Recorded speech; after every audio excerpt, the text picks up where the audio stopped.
அவள் காலத்தின் மிகப்பெரிய சாம்ராஜ்யத்தில் மிகவும் சக்தி வாய்ந்த பெண்மணி. சிறந்த பட்டு ஆடைகளை அணிந்து தங்கச் சுவர்களால் சூழப்பட்டிருந்தாள். அவள் அழைப்பின் பேரில் வேலைக்காரர்களும் முழு தேசமும் அவள் காலடியில் இருந்தன.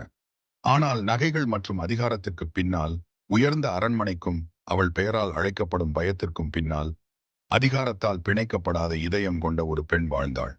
அவளுடைய ஆன்மா ஆடம்பரத்தால் அடிமைப்படுத்தப்படவில்லை. உலகம் அவளை எகிப்தின் ராணியான பார்வோனின் மனைவியாக பார்த்தாலும், அல்லாஹ் அதைவிட உயர்ந்த ஒன்றை கண்டான். பொறுமையால் மூடப்பட்ட ஒரு விசுவாசி, சொர்க்கத்தின் பெண். அவள் பெயர் ஆசியா பிந்த் முசாஹிம். அவள் தன் உள்ளத்தில் சுமந்து சென்றது ஒரு நாள் வரலாற்றில் மிகவும் வலிமையான கொடுங்கோலனை எதிர்க்கும். ஏனென்றால் இதயம் அதன் படைப்பாளரை அறியும் போது அரண்மனைகள் கூட சிறைச்சாலைகளாக மாறக்கூடும். சிறைச்சாலைகள் கூட ஜன்னாவுக்கு செல்லும் பாதைகளாக மாறக்கூடும். ஆசியா மிருகத்தனத்தால் ஆளப்பட்ட உலகில் வாழ்ந்தாள். பார்வோன் வெறும் ராஜா மட்டுமல்ல, அவன் தன்னை கடவுள் என்று பிரகடனப்படுத்திக் கொண்ட ஒரு மனிதன். தேசங்களை நசுக்கினான், முழு மக்களையும் அடிமைப்படுத்தினான். புதிதாக பிறந்த குழந்தைகளை இரண்டாவது சிந்தனையின்றி படுகொலை செய்ய உத்தரவிட்டான். பயம் மற்றும் முழுமையான கட்டுப்பாடு நிறைந்த இந்த சூழலில் ஆசியா அவனருகில் நின்றாள். உலகத்தின் பார்வையில் சரியான ராணி, அழகானவள், கட்டளையிடுபவள், கீழ்ப்படிதல். ஆனால் உள்ளுக்குள் கொடுமை வெளிப்படுவதை அவள் கவனித்தாள். கைகளில் இருந்து குழந்தைகள் பறிக்கப்பட்ட தாய்மார்களின் அழுகையை கேட்டாள். குழந்தைகள் தொழிலாளர்களாக மாறுவதையும், தீர்க்கதரிசிகள் கேலி செய்வதையும், உண்மை அமைதியாக இருப்பதையும் அவள் கண்டாள். ஆனாலும் அவள் தன் இதயத்தை பார்வோனால் ஒருபோதும் கட்டுப்படுத்த முடியாத ஒன்றால் உயிர்ப்புடன் வைத்திருந்தாள். இரக்கம். அவனுடைய அடக்குமுறைக்கு அவள் உடன்பட்டதற்கான எந்த அறிகுறியும் இல்லை. உண்மையில் எல்லா அறிகுறிகளும் தன் சொந்த வீட்டிலேயே சிறையில் அடைக்கப்பட்டதாக உணர்ந்த ஒரு பெண்ணை சுட்டிக்காட்டுகின்றன. இரும்பினால் அல்ல, மாறாக தன் கணவனின் ஆணவத்தின் கொடுங்கோன்மையால். பின்னர் ஒரு நாள் வரலாற்றின் போக்கையே மாற்றிய ஒன்று நடந்தது. எகிப்தின் செல்வம் மற்றும் வலிமையின் அடையாளமாக இருந்த நைல் நதி தங்கத்தை விட மிகவும் விலைமதிப்பற்ற ஒன்றை வழங்கியது. உண்மையை தவிர வேறெதுவும் இல்லாமல் பார்வோனின் சாம்ராஜ்யத்தை அழிக்க விதிக்கப்பட்ட ஒரு குழந்தையை பிடித்துக்கொண்டு ஒரு எளிய கூடை அதன் நீரோட்டங்களில் மிதந்தது. சிறிய உதவியற்ற கைவிடப்பட்ட அந்த குழந்தையை பார்த்தபோது அவளுடைய இதயம் நடுங்கியது. புதிதாக பிறந்த அனைத்து இஸ்ரேலிய ஆண் குழந்தைகளும் கொல்லப்பட வேண்டும் என்று பார்வோனின் ஆணையை அவள் அறிந்திருந்தாள். ஆனாலும் அவளுடைய உள்ளத்தில் ஏதோ ஒன்று கிளர்ந்தெழுந்தது. அவள் கண்கள் குழந்தையின் கண்களை சந்தித்த தருணத்தில் அவள் அதை உணர்ந்தாள். இது ஒரு சாதாரண குழந்தை அல்ல. இந்த குழந்தையில் ஒரு ஒளி இருந்தது. ஒரு புனிதமான அப்பாவித்தனம், பயத்தை அமைதிப்படுத்தும் அமைதி. தயக்கமின்றி அவள் அவனை தன் கைகளில் ஏந்தி ஃபிரௌனிடம் கொண்டு வந்தாள். ஒரு கைதியாகவோ அல்லது அச்சுறுத்தலாகவோ அல்ல, ஆனால் ஒரு மகனாக. அவள் தன் கணவனிடம் கெஞ்சினாள், அவன் எனக்கும் உனக்கும் ஆறுதலாக இருப்பான், அவனை கொல்லாதே. ஒருவேளை அவன் நமக்கு நன்மை பயக்கலாம், அல்லது நாம் அவனை ஒரு மகனாக தத்தெடுக்கலாம். குரானில் பதிவு செய்யப்பட்டுள்ள இந்த வார்த்தைகள் காலப்போக்கில் எதிரொலிக்கின்றன. கண் சிமிட்டாமல் குழந்தைகளை கொன்ற ஒரு மனிதனிடம் இதை சொல்ல எவ்வளவு தைரியம் தேவைப்பட்டது என்பதை கற்பனை செய்து பாருங்கள். ஆனால் ஆசியா ஏற்கனவே வித்தியாசமாக இருந்தாள். இந்த உலகத்தின் மகத்துவத்திற்கு அப்பாற்பட்ட ஒன்றை நோக்கி அவள் ஏற்கனவே ஈர்க்கப்பட்டாள். ஒருவேளை அவளுடைய வார்த்தைகளால் அசைந்துவிட்டோ அல்லது வெறுமனே அலட்சியமாகவோ இருந்த ஃபிரௌன் அந்த குழந்தையை வாழ அனுமதித்தான். எனவே தெய்வீக முரண்பாட்டின் திருப்பமாக இஸ்ரவேலின் வம்சாவளியை அழிக்க முயன்ற அதே மனிதன் தனது சொந்த அரண்மனையில் தனது சொந்த செல்வத்தால் உணவளிக்கப்பட்டு தனது சொந்த ராணியின் பாதுகாப்பின் கீழ் அதன் தேர்ந்தெடுக்கப்பட்ட தீர்க்கதரிசியை வளர்த்தான். ஆசியா அந்த குழந்தைக்கு மூசா என்று பெயரிட்டாள். அவன் வளர வளர அவனை ஒரு வளர்ப்பு தாயாக மட்டுமல்ல, அவனிடம் ஏதோ அசாதாரணமானது இருக்கிறது என்பதை உணர்ந்தும் நேசித்தாள். ஆசியா அந்த சிறுவனை பிரமிப்புடன் பார்த்திருக்கலாம். அவனுடைய நடத்தை, பேச்சு, நீதி, தன் கணவனிடம் இல்லாத அனைத்தையும் அவனிடம் கண்டாள். கருணை, பணிவு, தெய்வீக சத்தியத்தில் நிலை பெற்ற ஆன்மா. மூசா தீர்க்கதரிசியாக வளர்ந்து ஃபிரௌனை எதிர்கொள்ள திரும்பிய போது ஆசியாவின் இதயத்தில் நீண்ட காலமாக புகைந்து கொண்டிருந்த நம்பிக்கையின் அமைதியான நெருப்பு இறுதியாக எரிய தயாராக இருந்தது. அது அனைத்தும் ஒரு சிறிய கூடை, ஒரு பாதுகாப்பற்ற குழந்தை மற்றும் உலகம் அவளுக்கு அஞ்சச் சொன்னதை நேசிக்க துணிந்த ஒரு ராணியுடன் தொடங்கியது. மூசாவின் மீள் வருகை அமைதியானதல்ல. அரண்மனையிலிருந்து பல வருடங்கள் விலகி இருந்த பிறகு தப்பியோடியவராக அல்ல, கடவுளின் தூதராக திரும்பி வந்தார். அவர் ஒரு காலத்தில் வளர்க்கப்பட்ட அதே நீதிமன்றத்திற்குள் நுழைந்தார். இப்போது ஃபிரௌனின் முன் அவரது வளர்ப்பு மகனாக அல்ல, ஆனால் ஒரு தீர்க்கதரிசியாக நிற்கிறார். உறுதியான, அச்சமற்ற, பல நூற்றாண்டுகளின் கொடுங்கோன்மையை உடைத்த ஒரு செய்தியுடன் அல்லாஹ்வை மட்டுமே வணங்குங்கள் என்று அவர் அறிவித்தார். இஸ்ரவேல் மக்களை விடுங்கள். அவரது துணிச்சலால் திகைத்து போன அந்த அரங்கமே அமைதியாகிவிட்டது. ஆனால் தனது சொந்த அதிகார மாயையில் குடிபோதையில் இருந்த பார்வோன் கோபத்திலும் கேலியிலும் வெடித்தான். அவன் மூசாவின் பேச்சை கேலி செய்தான். அவரது அடையாளங்களை குறைத்து மதிப்பிட்டான். மேலும் மூசா பிரதிநிதித்துவப்படுத்துவதாக கூறும் கடவுளின் அதிகாரத்தை கேள்வி எழுப்பினான். ஆனாலும் அந்த அரண்மனைக்குள் எங்கோ தங்கத் தூண்கள் மற்றும் அடர்த்தியான சுவர்களுக்கு பின்னால் ஆசியா அந்த வார்த்தைகளை கேட்டாள். அவை செவிடின் காதில் விழவில்லை. மற்றவர்கள் ஏளனம் செய்தாலும் அவள் கேட்டாள். மற்றவர்கள் குற்றம் சாட்டினாலும் அவள் யோசித்தாள். ஏனென்றால் உண்மைக்கு இதயம் தயாராக இருக்கும்போது புறக்கணிக்க முடியாத ஒரு ஒலி உள்ளது. மூசா குழந்தையாக இருந்த காலத்திலிருந்தே ஆசியாவுக்கு அவரை தெரியும். அப்போதும் கூட அவர் மீது ஒரு ஈர்ப்பு அவளுக்கு இருந்தது. ஆனால் இப்போது கடவுளின் மனிதனாக அவரது செய்தியை கேட்டதும் அந்த ஈர்ப்பு மறுக்க முடியாததாகிவிட்டது. அவர் பேசிய ஒவ்வொரு வார்த்தையும் அவள் நீண்ட காலமாக ரகசியமாக வைத்திருந்த ஒரு உண்மையை எதிரொலித்தது. அந்த நேரத்தில் ஒரு தீப்பொறி பற்ற வைத்தது. அவள் அருகில் நின்ற சிம்மாசனம் வலிமையின் சின்னம் அல்ல, மாயையின் சின்னம் என்பதை இப்போது அவள் தெளிவாக கண்டாள். கிரீடம் அணிந்திருந்த மனிதன் தெய்வீகமானவன் அல்ல, மாயைகளில் ஒட்டிக்கொண்டிருக்கும் ஒரு கொடுங்கோலன். ஆடம்பரம், அந்தஸ்து, பட்டு, தங்கம் இவை அனைத்தும் அர்த்தமற்றவை. மூசாவின் வார்த்தைகளில் உள்ள உண்மையை ஆசியா உணர்ந்த தருணத்தில் அவள் விதியை என்றென்றும் மாற்றும் ஒரு முடிவை எடுத்தாள். அமைதியாக நீதிமன்றத்தின் கண்களிலிருந்து விலகி ஒரே உண்மையான இறைவன் அல்லாஹ்வின் மீதான நம்பிக்கையை அவள் ஏற்றுக்கொண்டாள். பயம் மற்றும் ஆடம்பரத்தின் பின்னால் நீண்ட காலமாக அடைக்கப்பட்டிருந்த அவளுடைய இதயம் இறுதியாக நம்பிக்கையில் சுதந்திரத்தை கண்டது. ஆனால் ஒரு அரண்மனையின் சுவர்களை எளிதில் ஏமாற்ற முடியாது. வார்த்தைகள் பரவத் தொடங்கின. கிசுகிசுக்கள் கேள்விகளாக மாறின. கேள்விகள் குற்றச்சாட்டுகளாக மாறின. பெருமையாலும் வெறித்தனத்தாலும் மூழ்கியிருந்த பார்வோன் துரோகத்தை சந்தேகிக்கத் தொடங்கினான். தனது சொந்த மனைவி, அவரது ராணி, தனது மிகப்பெரிய எதிரியுடன் சேர்ந்து கொள்ள முடியும் என்ற எண்ணம் அவன் முன்பு காட்டியதைப் போலல்லாமல் ஒரு கோபத்தை தூண்டியது. அவன் அவளை எதிர்கொண்டு தான் புதிதாக கண்டுபிடித்த நம்பிக்கையை கைவிட வேண்டும் என்று கோரிய போது ஆசியா உறுதியாக நின்றாள். அவள் அழவில்லை, அவள் கெஞ்சவில்லை, அவள் குனியவில்லை. அவளுடைய குரல் மென்மையானது, ஆனால் அசைக்க முடியாதது. மூசா மற்றும் ஹாரூனின் இறைவனை அவள் நம்புவதாக தெளிவாக கூறினாள். அவள் பார்வோனின் அச்சுறுத்தல்களுக்கு அஞ்சவில்லை. ஏனென்றால் அல்லாஹ்வின் மீதான அவளுடைய பயம் அதிகமாக இருந்தது. அளவுக்கு மீறிய கோபத்தில் பார்வோன் அவளுக்கு தண்டனை விதித்தான். விரைவான மரணத்தை அல்ல, பகிரங்கமான ஒன்று, கொடூரமான ஒன்று. அவளுடைய மனதை உடைத்து நம்பத் துணிந்த வேறு எவருக்கும் ஒரு செய்தியை அனுப்ப வடிவமைக்கப்பட்ட ஒன்று. அவள் சுட்டெரிக்கும் எகிப்திய வெயிலின் கீழ் சங்கிலியால் பிணைக்கப்பட்டாள். அவளுடைய கைகள் நீட்டப்பட்டிருந்தன. அவளுடைய முதுகு தரையில் பதிந்திருந்தது. அவளுடைய உடல் கனமான கற்களால் பிணைக்கப்பட்டிருந்தது. காவலர்கள் அவளை கேலி செய்தனர், சவுக்கால் அடித்தனர். அவள் சுய நினைவுக்கு திரும்பிய போது மீண்டும் பார்வோனை வணங்கும்படி வற்புறுத்தினர். ஆனால் அவர்களுக்கு தெரியாதது என்னவென்றால் அவளுடைய வலி ஏற்கனவே அமைதியாக மாறிவிட்டது. அவளுடைய உடல் கட்டுப்படுத்தப்பட்டிருக்கலாம், ஆனால் அவளுடைய ஆன்மா அரண்மனை கூரைகள் எட்ட முடியாத அளவுக்கு உயர்ந்தது. ஒவ்வொரு அடியிலும் ஒவ்வொரு அவமானத்திலும் அவளுடைய இதயம் மேலும் உறுதியாகியது. அவள் இனி எகிப்தின் ராணி அல்ல, அவள் அல்லாஹ்வின் வேலைக்காரி. எந்த பூமிக்குரிய சக்தியும் அதை திருப்ப முடியாது.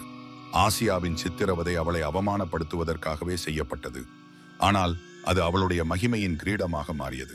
அவள் மேல் நோக்கி பார்த்தாள், விரக்தியில் அல்ல, ஆனால் வேண்டுதலில். அவள் உதடுகள் அலறலில் அல்ல, பிரார்த்தனையில் அசைந்தன. அவள் உடல் உடைந்து கொண்டிருந்தது, ஆம், ஆனால் அவள் ஆன்மா உயர்த்தப்பட்டது. அவளை துன்புறுத்தியவர்கள் சங்கிலிகளால் கட்டப்பட்ட ஒரு பெண்ணை கண்டார்கள். ஆனால் தேவதூதர்கள் சொர்க்க ராணி அவளுடைய இறுதி தருணங்களில் கௌரவிக்கப்படுவதை கண்டார்கள். ஃபிரௌன் புரிந்து கொள்ளாதது, உலகம் பெரும்பாலும் மறந்து விடுவது, உண்மையான வலிமை மற்றவர்கள் மீதான அதிகாரத்தால் அளவிடப்படுவதில்லை. அது மேலே உள்ளவருக்கு முழுமையாக சரணடையும் திறனால் அளவிடப்படுகிறது.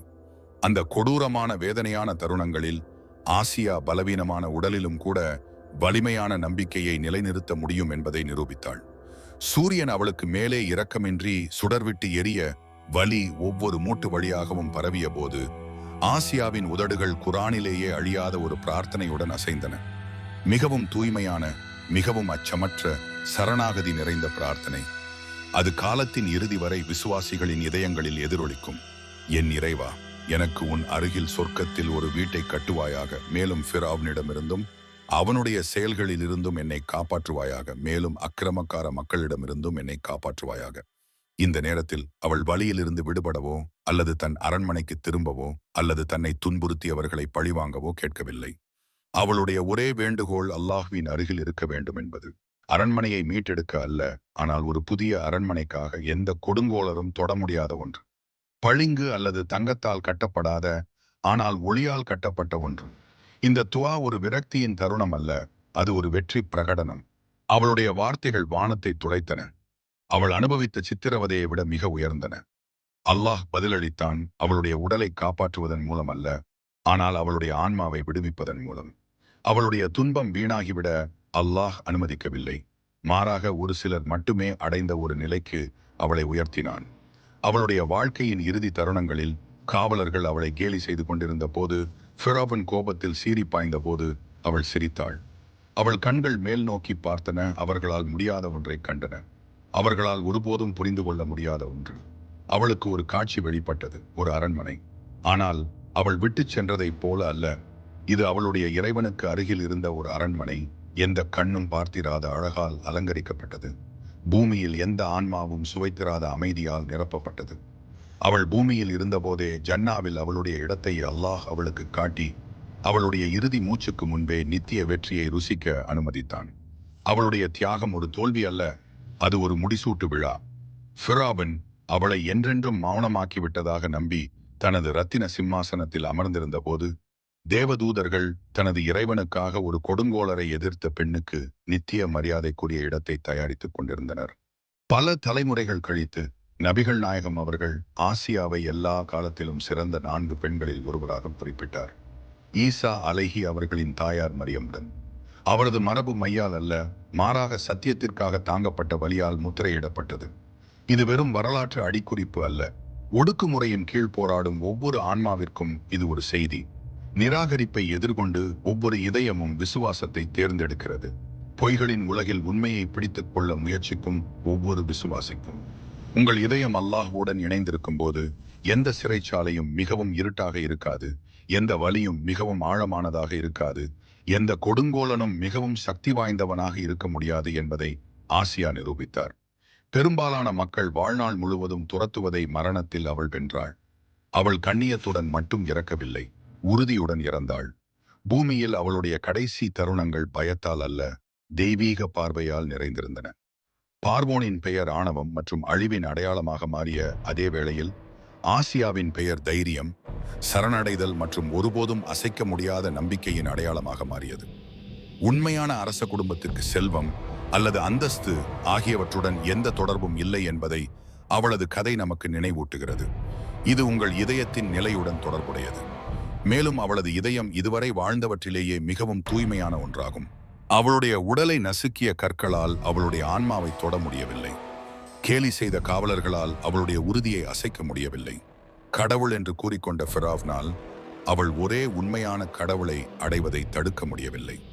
ஒரு விசுவாசியின் புன்னகையுடன் இறந்து ஒரு தியாகியின் கிரீடத்துடன் எழுந்தாள். ஆசியாவின் கதை அவள் இறுதி மூச்சோடு மறையவில்லை, அது பிரகாசிக்கத் தொடங்கியது.